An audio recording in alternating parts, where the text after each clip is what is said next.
Hello! On continue la série avec la très demandée liste de produits de bébé et puis d'une manière générale tout ce qui va entourer les soins de bébé. Encore une fois, c'est pas forcément facile de s'y retrouver devant la ribambelle de produits disponibles. Et c'est pas simple non plus parce qu'on entend tout et son contraire sur la question. Ici, comme pour chaque début de vidéo, je vais d'abord vous définir toute une série de concepts pour bien comprendre comment prendre en charge tout ce qui va être soin de bébé. Puis on va diviser la vidéo en différentes catégories où je vais vous expliquer quels sont les produits qui vont être recommandés. Et à la fin de la vidéo, je vais vous proposer une liste de produits types. Vous pourrez faire une capture d'écran ou alors vous pourrez me la demander via Instagram parce que c'est là où je suis le plus réactive et je pourrais vous l'envoyer. On voit ça tout de suite.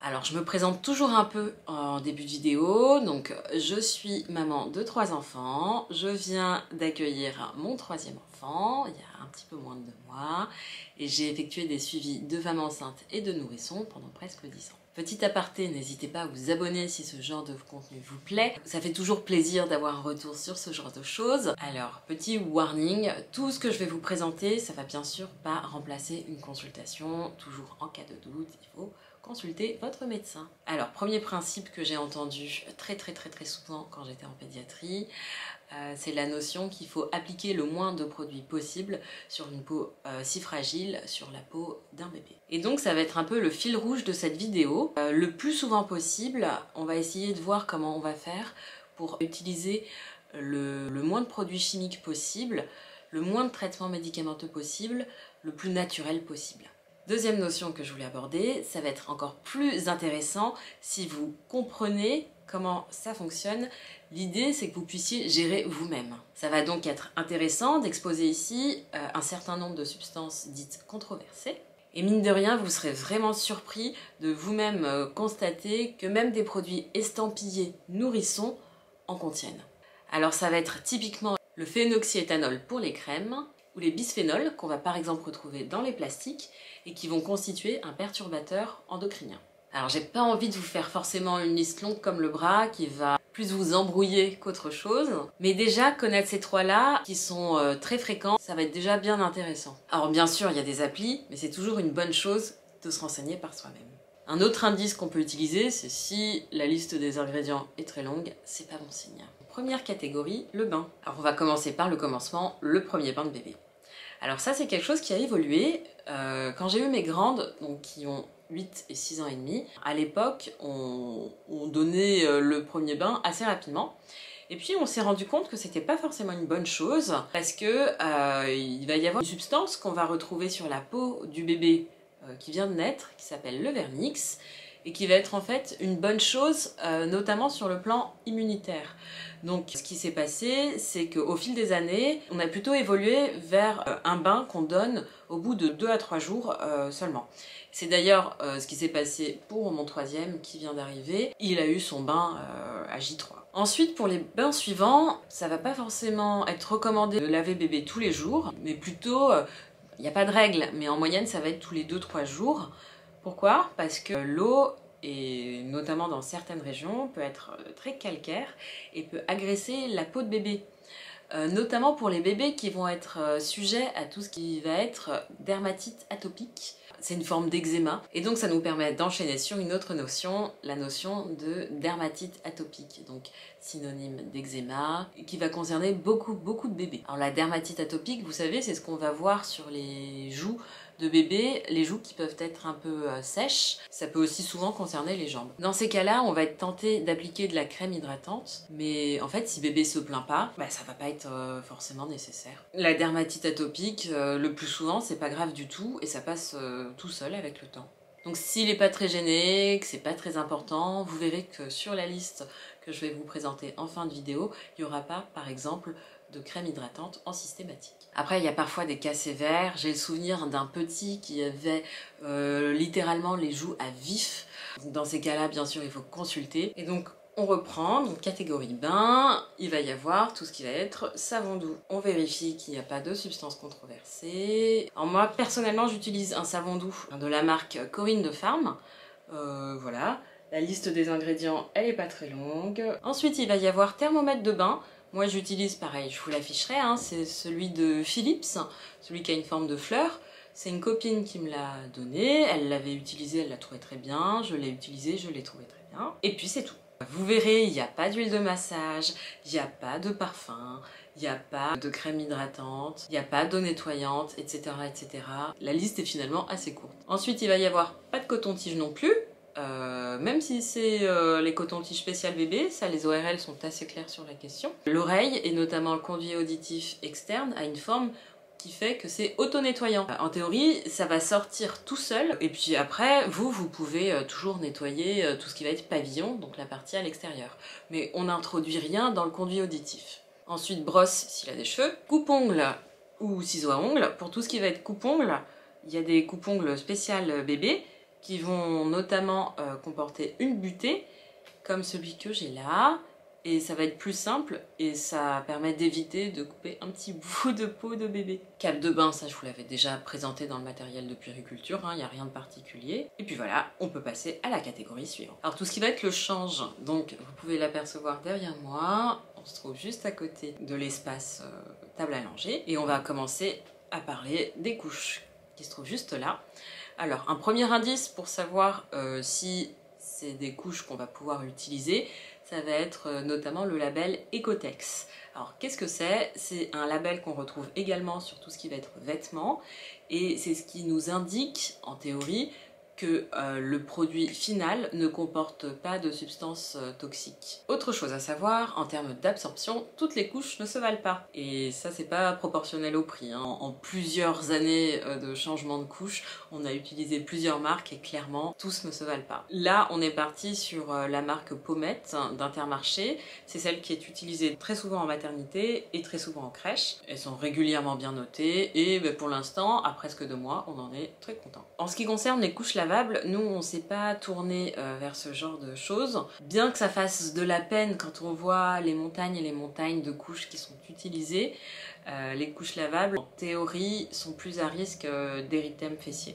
Alors, qu'est-ce que c'est justement l'érythème fessier? Donc ça va être des synonymes qu'on va pouvoir trouver, c'est la dermite du siège, ou alors les fesses rouges tout simplement. Alors à quoi c'est dû? C'est dû au fait que sous la couche, il peut y avoir une accumulation d'urine et ou de sel, et c'est des choses qui sont très acides, ce qui fait que ça va irriter les fesses de bébé qui sont en plus une zone très fragile. Donc vous l'aurez compris, le traitement le plus efficace, ça va être un traitement préventif.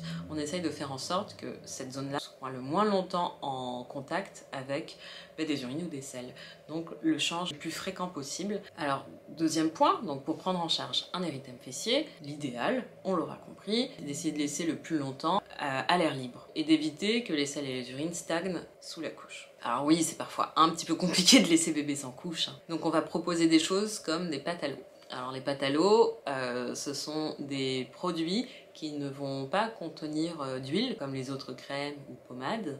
Et l'intérêt, il n'y a pas de couches qui vont former quelque chose d'occlusif. Ça va permettre à l'air de mieux circuler et aussi ça va permettre que l'humidité va aussi pouvoir s'évaporer plus facilement. Ça va être intéressant, pourquoi? Parce que ça va pas macérer et c'est souvent la macération qui se complique d'irritation. Alors selon le même principe, on va pouvoir avoir tout ce qui va être coton-couche. Alors c'est la même chose, hein. C'est des couches de coton qui ont été additionnées mais de façon à laisser des espaces pour qu'encore une fois l'air puisse circuler plus facilement et que pour l'humidité puisse s'évaporer aussi plus facilement. Ça évite la macération, ça évite l'irritation. Alors parfois le problème est plus complexe. L'humidité et l'acidité, ça va être le terrain propice au développement de champignons. Ça s'appelle les mycoses, mycoses du siège. Et dans ces cas-là, il faut consulter, il faut mettre des crèmes antimycosiques, anti-champignons. C'est pas grave non plus, mais parfois ça peut être un petit peu long. On reprend pour le change, le plus simple et le mieux, du coton et de l'eau. Donc nous, hop, vous pouvez apercevoir juste derrière moi, on a un spray qu'on a rempli l'eau, on prend un coton, juste là, on l'humidifie et on nettoie avec. Nous, dans notre coin, l'eau est très très calcaire. Moi, j'avais même des patients en consultation qui s'en plaignaient régulièrement parce que ça leur induit des démangeaisons. Alors, ce que j'aime bien utiliser de temps en temps pour ne pas utiliser uniquement ce type d'eau, c'est du liniment. Le liniment c'est quoi? De l'eau de chaux, de l'huile d'olive, un peu de cire pour stabiliser tout ça, et c'est tout. Donc on l'a vu en début de vidéo, ça c'est un argument fort, très peu d'ingrédients, pour se dire que c'est plutôt un bon point. Et donc vous le constaterez, je ne parle pas de crème de change non plus. Les lingettes, pour les mêmes principes qu'énoncés précédemment, vont aussi être contre-indiquées. Et éventuellement, parce que c'est très pratique et c'est quelque chose qu'on fait, en cas de sortie, on utilise des lingettes mais qui vont contenir que de l'eau. Ensuite, tout ce qui va être lavage de nez. Alors il y a plusieurs choses qui vont être utilisées. Le sérum physiologique, sous forme de pipette, c'est quelque chose de très consensuel, hein, qui est largement utilisé. Il va y avoir le mouche bébé, donc ça c'est pas quelque chose que dans l'absolu je vais vous recommander. Ça c'est quelque chose qui est plus récent, il y a des systèmes de seringues qui ont été développés et que les parents vont utiliser pour le lavage de nez. Ça, les ORL, j'ai échangé avec beaucoup d'ORL sur la question et ils sont assez d'accord pour dire que c'est quelque chose d'intéressant. Donc à suivre. J'aurais tendance à appliquer un principe de précaution, c'est de ne pas injecter le produit trop fort non plus, bon, parce que derrière il y a le tympan. Pour le lavage de nez, je le préconise pas en systématique tous les jours. Ça va être quelque chose qui va être intéressant si bébé est encombré, notamment avant le sommeil, parce que ça va lui permettre de mieux dormir, et notamment avant le repas, parce que ça va lui permettre de mieux s'alimenter. Et là, je suis en plein dedans. Bébé est un petit peu encombré. Une fois qu'on a fait le lavage de nez, c'est vraiment le jour et la nuit. Bébé est bien plus confortable et mange bien mieux. Et aussi dort bien mieux, et ça, c'est précieux. Alors, pour les yeux, pareil. S'il y a besoin, au début, un peu plus souvent, là, à 2 mois, un peu moins besoin, du sérum Phi avec des compresses stériles. Ensuite, juste à côté, pareil, il y aura les petites gouttes de vitamine. Alors ça, c'est quoi? C'est de la vitamine D. Pourquoi? Parce que on a un mode de vie qui ne correspond pas à ce qui est censé être, c'est-à-dire vivre à l'extérieur. Il y a une vitamine qu'on ne trouve pas dans l'alimentation, on la trouve, elle est fabriquée avec le soleil. Elle est fabriquée à base de cholestérol, donc ça en général c'est pas du tout un problème, on en a, et elle aide du soleil. Donc s'il n'y a pas de soleil, si on n'est pas exposé au soleil, on se trouve en situation de carence, et ça peut être embêtant pour le développement osseux, donc ça donne des fragilités osseuses. Donc ça va être intéressant d'en proposer pour le coup en systématique et tous les jours, sous forme de gouttes. Et une question qu'on me pose souvent, jusqu'à quand on doit donner de la vitamine D? Alors, en théorie, tout le temps, pour tout le monde. Après, de façon quotidienne, ça va être surtout les bébés jusqu'à l'âge de 18 mois. Les soins du cordon, alors pareil, ça a évolué au fil des années. Pour mes grandes, on préconisait du désinfectant, comme de la biseptine. Là, c'est plus le cas. Pareil, à la maternité où j'ai accouché, ils ont tendance à plutôt préconiser du savon et de l'eau, là, tout simplement. On retourne au plus simple. Et on peut y aller, hein, parce que parfois en consultation, je vois des parents qui n'osent pas trop. Enfin là, c'est pas douloureux, hein, on y va franco, il n'y a pas de problème. Éventuellement, si le cordon produit beaucoup de liquide, on peut proposer du citélium pour assécher, mais bon, encore une fois, pas du tout en systématique. Ensuite, on va enchaîner avec une nouvelle catégorie, les dents. Alors, les premières dents peuvent apparaître vers 6 mois. Après, il y a des fois où c'est plus tôt, et il y a même des cas rares où il y a des bébés qui naissent avec 1 ou 2 dents. Alors, pour savoir quel dentifrice utiliser, ça c'est pas simple, parce que quand on lit les compositions, il y a souvent des choses qu'on n'aime pas. Moi, j'ai réussi à trouver, je vous le mettrai à l'écran, alors la poussée dentaire, ça peut être douloureux, ça peut être très douloureux et ça peut être indolore. Et là, en termes de ce qui est proposé, c'est particulièrement la fois. Tout ce qui va être gel anesthésiant, donc ça c'est pas non plus forcément une bonne idée. Pourquoi? Donc déjà parce que c'est un produit anesthésique. L'idée de faire avaler ça à un bébé, si on le met dans sa bouche, il peut bien sûr en avaler. C'est pas forcément une bonne chose. Ça c'est le premier point. Et deuxième point, donc on l'a dit, c'est un produit qui va anesthésier. Et le souci, c'est s'il anesthésie plus loin, et notamment au niveau de la glotte où va se passer la déglutition. Et si il n'arrive plus à déglutir parce que la zone a été anesthésiée, c'est très embêtant parce qu'en cas d'alimentation derrière, il risque de faire une fausse route. Ensuite, tout ce qui va être collier d'ambre, pas du tout une bonne idée. Donc ça aussi, ça peut être dangereux, que ce soit au niveau du risque de strangulation ou que ce soit au niveau du risque que le collier se rompt et qu'il avale une perle. Donc voilà, à éviter. Pas de biscuit de dentition non plus, il y a ce genre de choses qui a été développé. Ça, c'est bien sûr un risque de carie. De toute façon, en général, tout ce qui va pas être remboursé, c'est un bon indice pour dire qu'a priori, il n'y a pas d'efficacité. Pour un remboursement, la Sécu va se baser sur ce qu'on appelle le SMR, service médical rendu. Et si elle considère que le SMR est nul, elle va pas prendre en charge. Bon, après il y a des exceptions. Et c'est notamment pour ça que l'homéopathie est en train d'être déremboursée. Alors, donc, concrètement, qu'est-ce qu'on peut proposer? Alors déjà, comme je vous l'ai dit, on commence par le plus simple. Donc on va commencer par des massages. Donc avec un doigt propre. On peut aussi proposer des compotes fraîches ou des yaourts frais, si bien sûr bébé est en âge d'en consommer. Alors pareil, ça je me pose la question, est-ce que je fais une vidéo sur la diversification? En consultation, moi j'avais l'habitude de distribuer des fiches aux parents pour expliquer les différents principes. Je sais que les parents aimaient beaucoup. Après, vous, dites-moi en commentaire si c'est quelque chose qui peut vous intéresser. Je me pose vraiment la question, je me rends pas bien compte, donc dites-moi. On l'a dit, une poussée dentaire, ça peut être très douloureux, donc dans ce cas, on n'hésite pas à donner un vrai médicament qui marche sur la douleur. Classiquement, ça va être du Doliprane. Le Doliprane, bien sûr, il y a des rares contre-indications, donc à respecter. Et puis ensuite, un grand classique qui peut être intéressant d'aborder, c'est en France, il y a beaucoup la culture du Doliprane en suppôt. C'est pas forcément quelque chose qui va être conseillé pour plusieurs raisons. D'abord parce que il y a des gens qui vont pas absorber. En voie orale, les gens l'absorbent assez rapidement. Quand on met un suppôt, parfois c'est pas absorbé. Premièrement, ça peut ne pas marcher. Deuxièmement, l'absorption peut être très lente. Et donc, pour un bébé qui souffre, pareil, c'est bien dommage. Et troisièmement, ce qui peut se passer, c'est que l'absorption peut être aléatoire.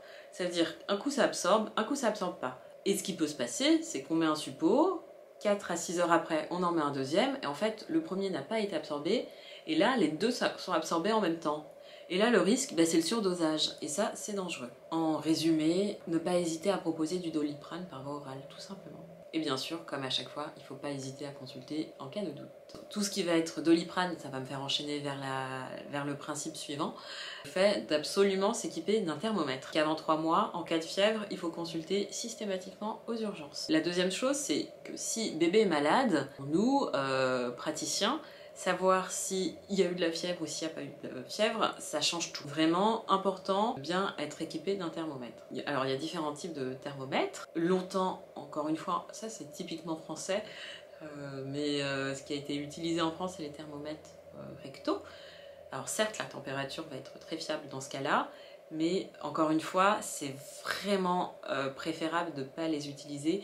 Pourquoi? Parce qu'il y a eu plusieurs cas de lésions anales avec ce genre de dispositif. Ensuite, il va y avoir les dispositifs qui prennent la température de façon frontale.